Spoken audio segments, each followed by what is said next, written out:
Shalom Bapak Ibu Saudara yang dikasihi Tuhan. Seri pengajaran hari ini berjudul Memang Tidak Mudah. Saudara, kebutuhan manusia akan Tuhan itu mutlak. Sama dengan kebutuhan manusia akan makan dan minum. Maka manusia tidak bisa dikatakan normal dalam arti sehat rohani kalau tidak memiliki rasa lapar dan haus akan Tuhan. Sayangnya, standar yang benar dalam mencari Tuhan telah mengalami kemerosotan. Merosot, karena standar manusia pada umumnya tidak mencari Tuhan dengan sungguh-sungguh. Tuhan tidak dipandang sebagai segalanya. Akibatnya, yang pertama, jarang orang yang sungguh-sungguh memiliki lapar dan haus yang benar akan Tuhan. Yang kedua, orang yang memiliki lapar dan haus akan Tuhan secara proporsional dipandang aneh, fanatik, dan ekstrim. Tentu banyak orang tidak mau dipandang ekstrim, apalagi kalau orang itu hidup dalam serba kecukupan. Itulah sebabnya Tuhan sepertinya tidak dibutuhkan. Tapi memang Tuhan bisa mengkondisikan kita agar berpaling kepadanya. Biasanya Tuhan mengizinkan kita ada dalam situasi di mana tidak ada jalan keluar, seakan pintu semua tertutup. Kita tidak sanggup lagi menghadapi dan menyelesaikan masalah kita. Bisa itu berupa sakit parah, jatuh miskin, sekarat di ujung maut, atau sejenisnya. Itulah cara Allah. Dan memang benar, orang-orang dalam keadaan seperti itu mencari Allah. Sayangnya, yang menjadi tujuan bukan Tuhan. Tuhan hanya diperalat, sedangkan tujuan sebenarnya adalah penyelesaian dari masalah-masalah yang dihadapi. Namun, dalam kasih dan kesabarannya, hal itu tetap bisa menjadi sarana atau cara Tuhan untuk menarik manusia datang kepadanya. Terkait hal itu, adalah lebih mudah mengajak orang ke gereja dengan menawarkan iming-iming. Dan faktanya, bisa saja ada orang ke gereja lalu dapat jodoh. Namun, memang tidak ditutup kemungkinan justru setelah mendapat jodoh, tidak lagi ke gereja mencari Tuhan. Satu hal yang saya mau saudara mengerti, bahwa bukan tidak mungkin itu berasal dari kuasa kegelapan. Kuasa kegelapan itu juga bisa ada di dalam gereja. Jangan salah, jangan kita pikir di dalam gereja itu tidak ada kuasa gelapnya. Bisa ada. Ada juga orang dengan masalah ekonomi, setelah didoakan, ekonominya dipulihkan, dia bersaksi, Allah itu ajaib, luar biasa. Dia memulihkan ekonomi saya. Sekarang katanya, saya ke gereja hidup baru di dalam Tuhan. Mau hidup baru itu bagus dan tidak salah. Tapi apa standar hidup barunya?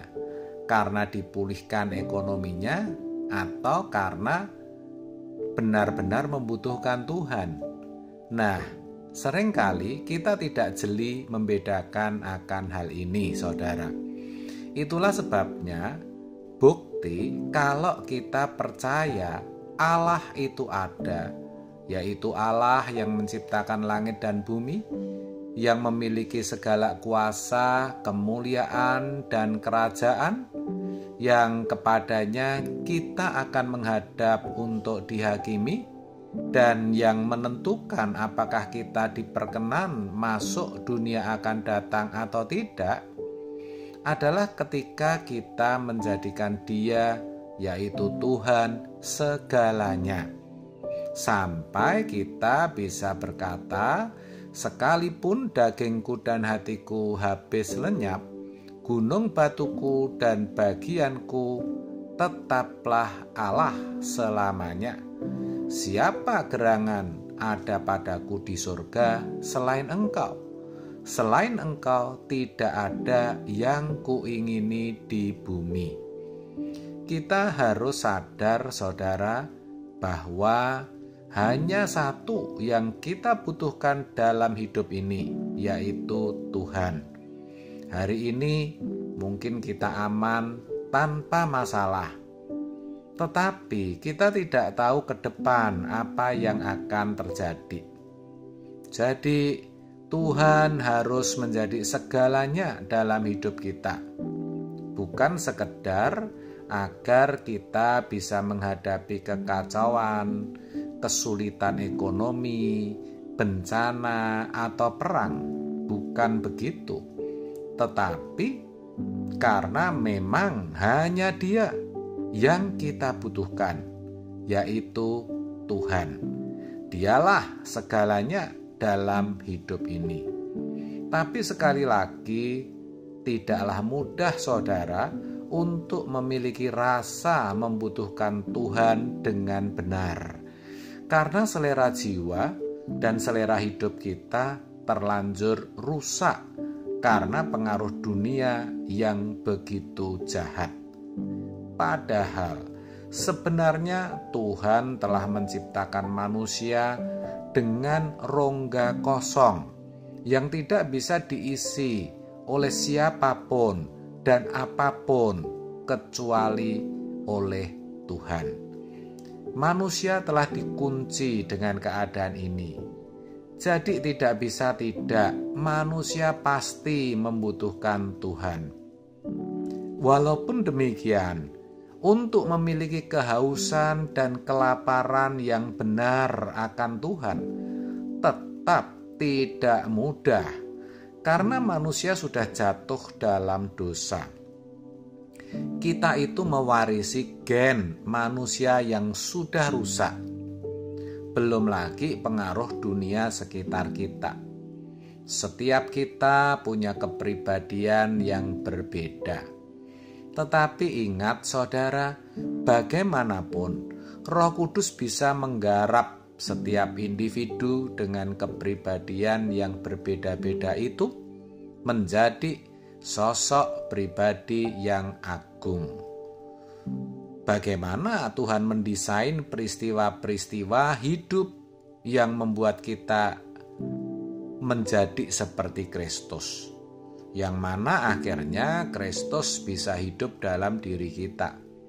Ini sungguh luar biasa.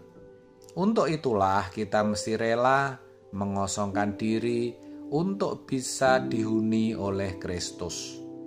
Dan kalau kita sungguh-sungguh rela, kita pasti akan diberi kemampuan untuk memahami kebutuhan akan Allah.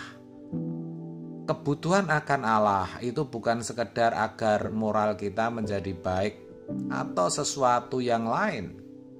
Namun, memang hanya pribadi Allah yang kita butuhkan. Allah yang rindu bersekutu dengan kita. Itulah sebabnya Tuhan Yesus berkata, "Engkau tinggal dalam Aku, Bapa, Aku dalam Engkau, dan mereka di dalam kita." Inilah sejatinya, saudara, rahasia kehidupan yang harus kita mengerti. Amin. Tuhan Yesus memberkati.